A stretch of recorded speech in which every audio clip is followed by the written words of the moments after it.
Hi hello' and নমস্কাৰ। আজি আমি বনাবলৈ আৰম্ভ কৰিছোঁ কঁঠাল পিঠা। তাৰ ৰেচিপিটোৰ কাৰণে প্ৰথমে পিঠাগুড়িখিনি আপোনালোকে ধুনীয়াকৈ ভাজি ল'ব আৰু কঁঠালখিনি ধুনীয়া পকা একদম চালনীত দি তাৰ পিয়ৰিটো উলিয়াই ল'ব আৰু তাৰ পাছত কঁঠালৰ পিয়ৰি, পিঠাগুড়ি, ভজা পিঠাগুড়ি, অলপ ঘি, নিমখ, চেনি দি মঠি ল'ব আৰু মঠাৰ সময়ত যদি অলপ টাইট ফিল কৰে তেতিয়াহ'লে তাতে অলপ গাখীৰ এড কৰিব পাৰে। এইটো কমপ্লিটলি অপশ্যনেল হয়। আপোনাৰ ওচৰত যদি কঁঠালৰ পিয়ৰিটো বেছিকৈ থাকে তেতিয়াহ'লে এইটো গাখীৰ এড নকৰিলেও হৈ যাব আৰু ধুনীয়াকৈ মিক্স কৰি ল'ব। মিক্স কৰোঁতে আমি চাব লাগিব যাতে ই এনেকুৱা এটা কনচিষ্টেঞ্চি হয় যাতে আমি আটা ডৌটো যেনেকৈ মঠোঁ তেনেকুৱা এটা কনচিষ্টেঞ্চি হয়। আটা ডৌটো মঠাৰ নিচিনাকৈ মঠি ল'ব আৰু তাৰ পাছত আপোনালোকে কি কৰিব, কেইখনমান কলপাত ধুনীয়াকৈ কাটি গেছত অলপ লেৰেলা পেলাই ল'ব যাতে আমি পিঠাটো যেনেকৈ শ্বেপ দিব বিচাৰোঁ তেনেকৈ কলপাতখনেও ভাজ লয়।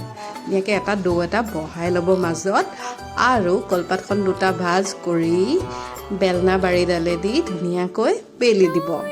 কলপাতখনৰ ওপৰত বেলি দিলেই হ'ল। তাৰপাছত টাৱা এখন প্ৰিহিট হ'বলৈ দিব।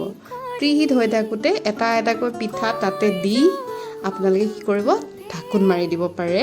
ইয়াতে মই একবাৰ দুটা পিঠা দি ট্ৰাই কৰিছিলোঁ, বাট এইটো অলপমান প্ৰব্লেম হয়, গতিকে আপোনালোকে এটা পিঠা দিব, দি কিনে ঢাকোন মাৰি দিব আৰু আপোনাৰ 2-3 মিনিটত হৈ যাব আৰু ৰেডি হৈ গ'ল আপোনালোকৰ কল পিঠা। খাই দিয়ক গাখীৰ চাহৰ লগত। Thank U.